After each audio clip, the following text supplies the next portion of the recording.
I'm excited about being here and doing this was when I was about your age, I was in and out of jail, and if you had predicted my future doing anything with prisons, it would have been as a participant, not as a person that's helping to make some tapes that gives people tools to find their way out and to stay out.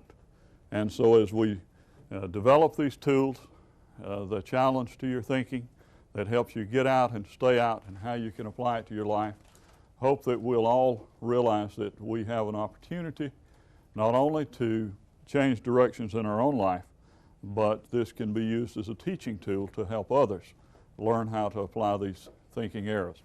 You remember we talked about that when somebody bothers you or when you start to do something that's illegal, you have these two little men, one on each shoulder. All of you have them? And Elmo will talk to you, won't he? Elmo will say things to you like, you got a right to do what you feel like doing. Elmo will tell you another lie. Elmo will say to you, you don't care what happens to you, go ahead and hit her. When you stood before that judge, you found out Elmo was lying to you. Because when you stood before that judge, you didn't say, Your Honor, just give me whatever you want to. I don't care what happens to me. You see, you found out Elmo had lied to you. That's not too bad. Elmo lies to everybody. The problem is when you listen to him and do what he says. Elmo will tell you got rights that you don't have. Elmo will talk about quick and easy, thrill and excitement. He will always talk to you about your rights, never about your responsibilities. Every time I went to jail, I was arguing about my rights. I got a right to walk the white line. Man, we had to help you down here. I said, doesn't matter, I got a right to walk the white line. I thought I had the right till he got his billy out and I decided I didn't have any more rights. I made this statement, foolish statement perhaps on my part to make. I said, self-control is more important than your freedom. Man said to me, you can say that, you're going home tonight. But freedom's the most important thing to me, and we got into this discussion. My thesis was this. Freedom is less important than self-control. You all had freedom, and you didn't exercise self-control. Nobody has ever been ordered to one of my court-ordered classes for exercising too much self-control. When you serve your time, you will again have freedom. So you've had freedom, and you're going to have freedom. But you will not retain your freedom if you don't exercise appropriate self-control. I tell them about a kid, or a guy I knew by the name of Wayne Wilbanks, and I said Wayne died because he was afraid to be afraid. He got a reputation. He got hit in the head with a bullet, but it hit a glancing blow, and so having hit the glancing blow, it didn't kill him. Now he has a reputation to live up to. Guy pulls up to the beer joint one night, Wayne goes out to calm him down. Has a shotgun. Hit Wayne in the aorta and blew him away. He bled to death before he could get to the ER. And I said to them, listen, my friend Wayne died because he was afraid to be afraid. Who controlled whom? You allow a person with an attitude. I say some of you guys let an officer with an attitude control you.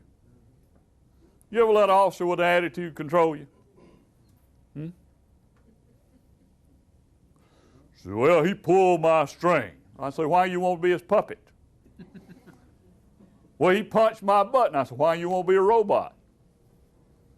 Well, he rang my bell. I said, disconnect the doorbell. An officer with an attitude can arrest any one of our clients if they don't get beyond this. They don't recognize. And I say, when you react with power to a man in power, who's going to lose? Then he told me the probable cause for which he pulled me over. You know what that's like? There was a Caucasian up the street that had been harassing a couple little girls. I happened to be the first Caucasian along. You ever get pulled over because of the color of your skin? Mama told me don't ever get in a stinking contest with a skunk. You can kill that skunk, what you gonna smell like?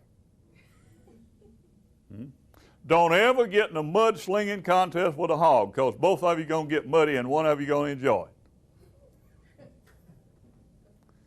And don't ever get in an argument with a fool, because somebody looking on ain't going to know who the fool is.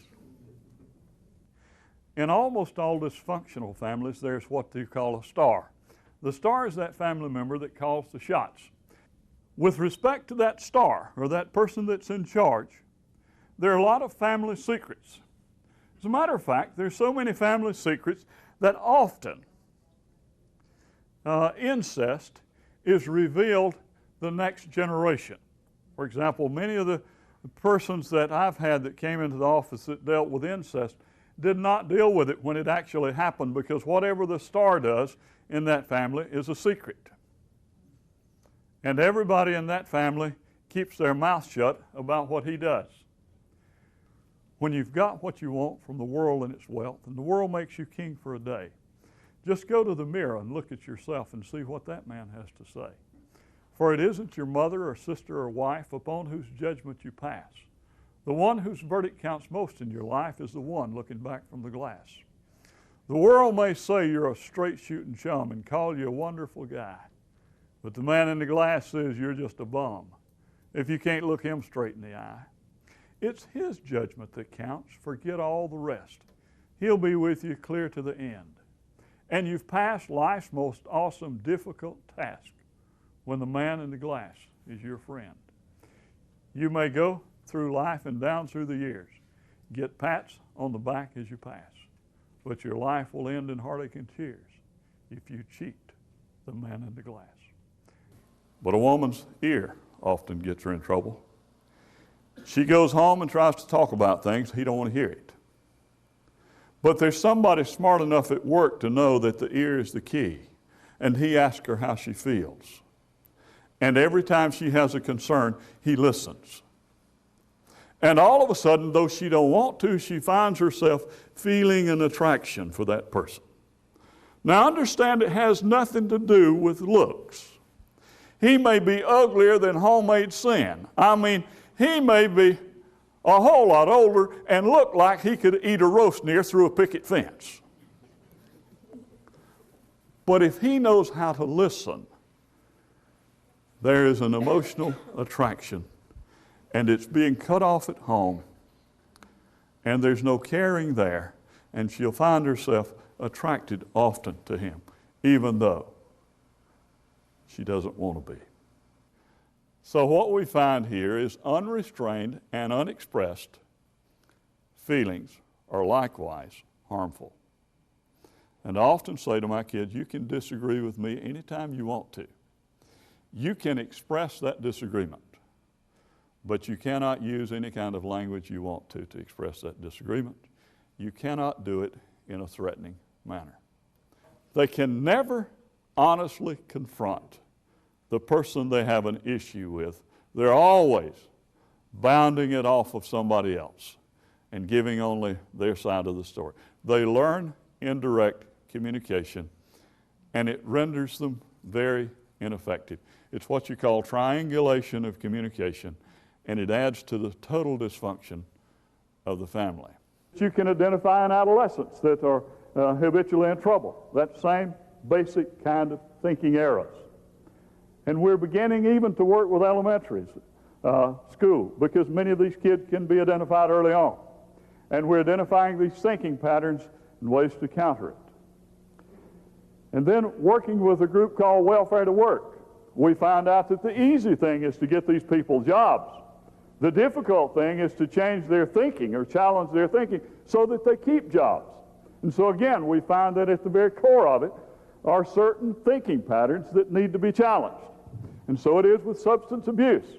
We find that when we apply these thinking errors to substance abuse, not only does it reduce the amount of use, but they can be used as signs of relapse. Or if you're thinking a certain way, you've already relapsed in your thinking, you will eventually relapse in your behavior.